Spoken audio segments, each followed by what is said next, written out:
அஸ்ஸலாமுஅலைக்கும். Hi friends, குக்கரில் நம்ம பிரிஞ்சி எப்படி செய்கிறதுன்னு சொல்லி பார்ப்போம். குக்கர் வச்சுக்கலாம். அதில் தேவையான அளவு எண்ணெய் ஊற்றிக்கிங்க. நெய் கொஞ்சம் போட்டுக்கலாம்.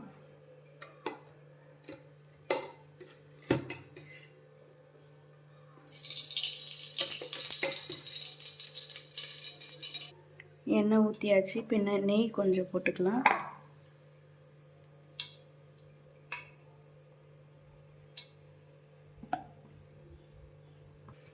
பட்டை, கிராம்பு, ஏலக்காய் சேர்த்துக்கலாம். வெங்காயமும் பச்சை மிளகாவும் போட்டுக்கலாம்.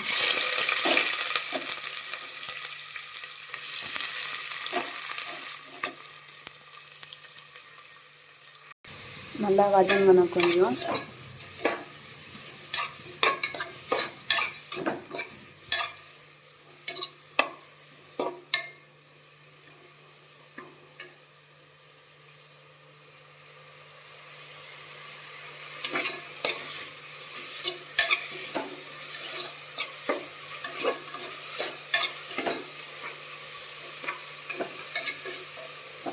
வெங்காயம் நல்லா பொன்னிறமாக வதங்கணும். வெங்காயம் நல்லா வதங்கிச்சு. இஞ்சி பூண்டு பேஸ்ட் போட்டுக்கலாம். நல்லா வதக்கிக்கணும்.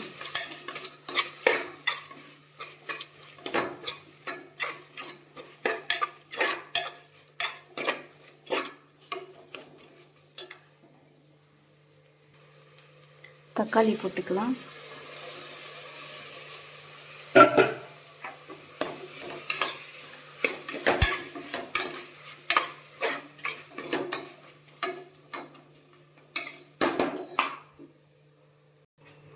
உப்பு போட்டுக்கலாம். நல்லா வதக்கணும்.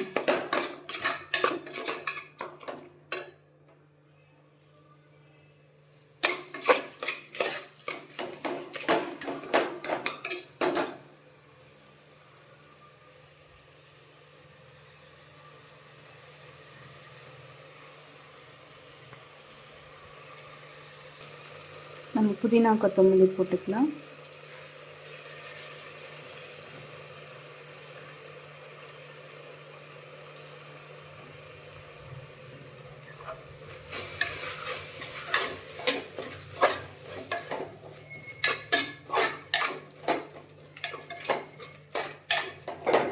ஒரு 2 நிமிஷம் நல்லா வதங்கட்டும்.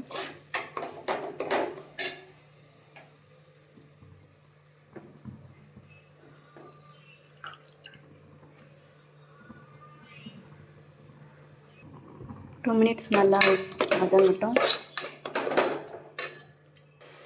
2 ஸ்பூன் தயிர் போட்டுக்கலாம்.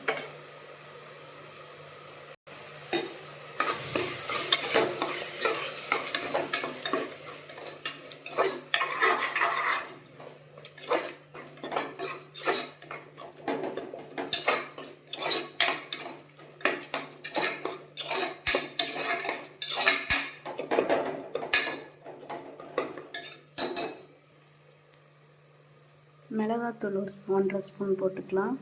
உங்களுக்கு காரத்தை ஏற்ற போல் நீங்கள் போட்டுக்கோங்க.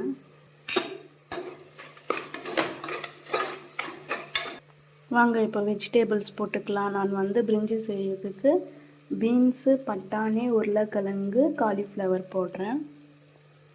வாங்க போட்டுக்கலாம்.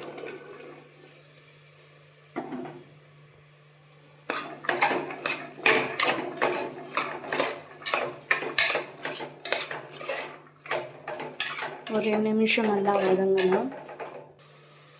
நல்லா வதங்கிட்டு வந்துடுச்சு. வாங்க இப்போ நம்ம தண்ணி ஊற்றிக்கலாம். நான் 1 கிளாஸ் அளவுக்கு இந்த கிளாஸ் சைஸில் 1 கிளாஸ் ஃபுல் பாஸ்மதி ரைஸ் எடுத்தேன். இதுக்கு 1.5 கிளாஸ் தண்ணி.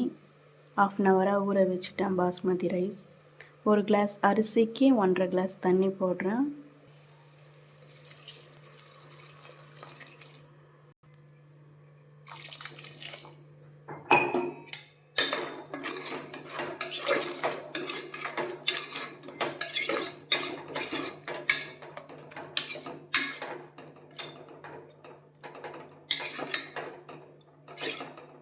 உப்புலாம் கரெக்டாக இருக்கான்னு சொல்லி டேஸ்ட் பார்த்துக்குங்க. மசாலா தண்ணி கொஞ்சம் பாயில் ஆனதும் அதுக்கப்புறமா நம்ம அரிசி போட்டுக்கலாம். நம்ம தண்ணி கொதிக்க போதுன்னு வாங்க நம்ம அரிசி போட்டுக்கலாம். நல்லா மிக்ஸ் பண்ணி விட்டுக்கலாம்.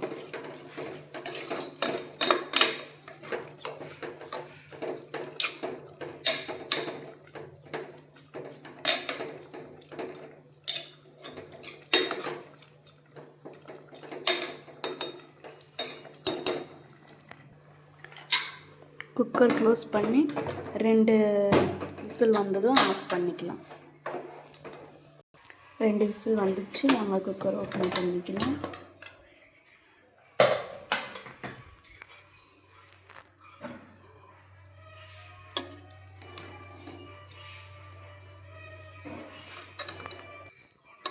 நல்லா பிரிஞ்சி ரெடி ஆகிடுச்சு. நல்லா சூப்பராக வந்திருக்கு. நீங்களும் வாங்க பிளேட்க்கு மாற்றிக்கலாம். ஃபைனலாக பிரிஞ்சி ரெசிபி ரெடி ஆகிடுச்சு. நீங்களும் இது மாதிரி ட்ரை பண்ணி பாருங்கள். இந்த வீடியோ உங்களுக்கு பிடிச்சிருந்தால் லைக் பண்ணுங்கள், சப்ஸ்கிரைப் பண்ணுங்கள்.